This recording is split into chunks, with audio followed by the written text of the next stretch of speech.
Ito na po yung panahon na nayuyurakan na ang ating karapatan. Masyado na pong mababaw ang tingin sa atin. Ang katotohanan at katuwiran ay tinatapakan na.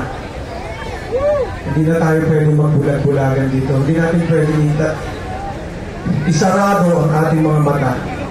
Kung ano yung dapat natin ipaglaban na. Ito na po yung panahon na yan.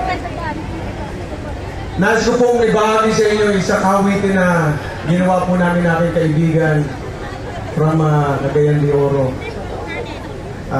Si Charlie Busaco. Ang title po nito ay Pilipinas. Ito po ay patungkol sa ating karapatan, patungkol sa mga problemang pumapasok sa atin, sa ating bayan, kung paano natin dapat harapin ito. Pero dapat harapin natin ito na kasama ang Panginoong Diyos. Kaya tama po ito. This time, this is beyond our control. We need God. We need prayers. We need to be together and pray. Kasi kapag kasama natin, di ba sinabi ng Panginoon, ask anything in my name and I will do it. Sa John 14:14. Hindi natin sa Kanya, i-claim natin na babalik ang ating Ama na si Tatay Dugong. Gawin po natin yun. At ibibigay niya yun sa atin. Ito po yung habit na yun. Sana po ay makanta nyo rin, makasama ko kayo umawit niyo yung gabi dito.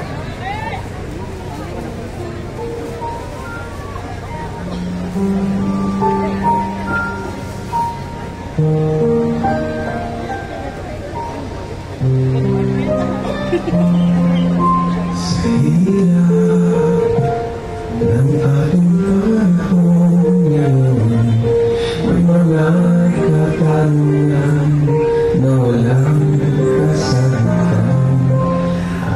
Araw lang, mamanawan paraan, maiawang pamilya sa kabila.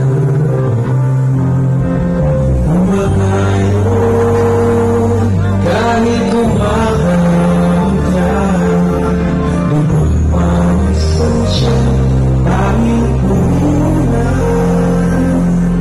Pilipinas, buhay ko na, sulong ang iyong karapatan. Pilipinas, lumaban ka, sa talino at galing, tagumpay ay mararating. Pilipino,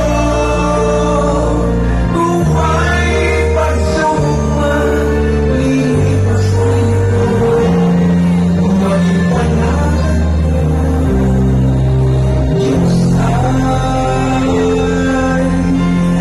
kasama.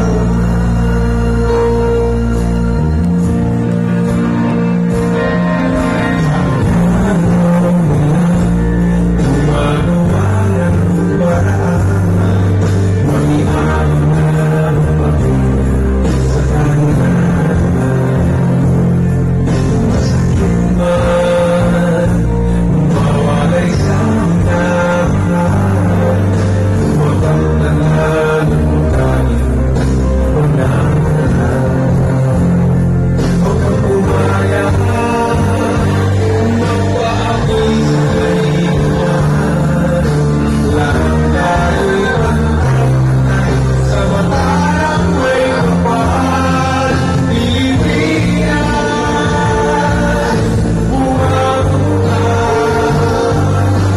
sulong ang iyong karapatan. Pilipinas, lumaban ka, talino at galing, tagumpay ay mararating.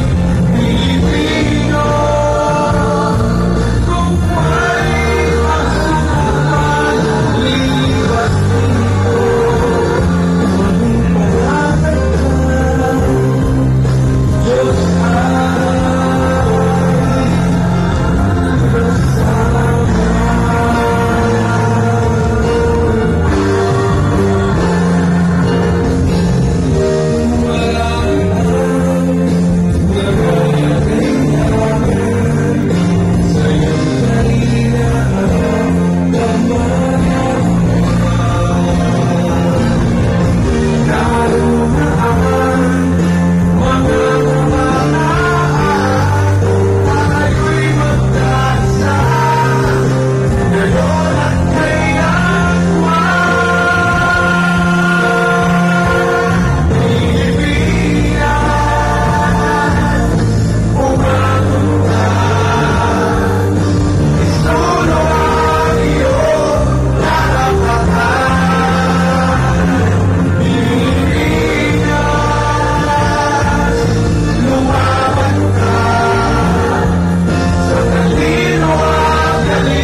kasama.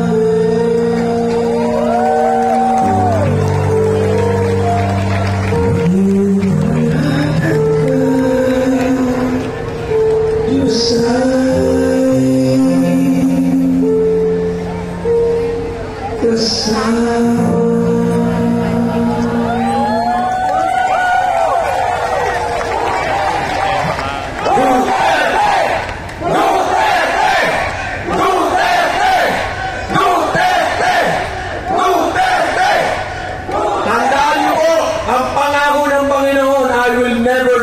Nor forsake you. Kaya hindi po tayo iiwan kapag katuwiran, katotohanan po pinaglalaban natin.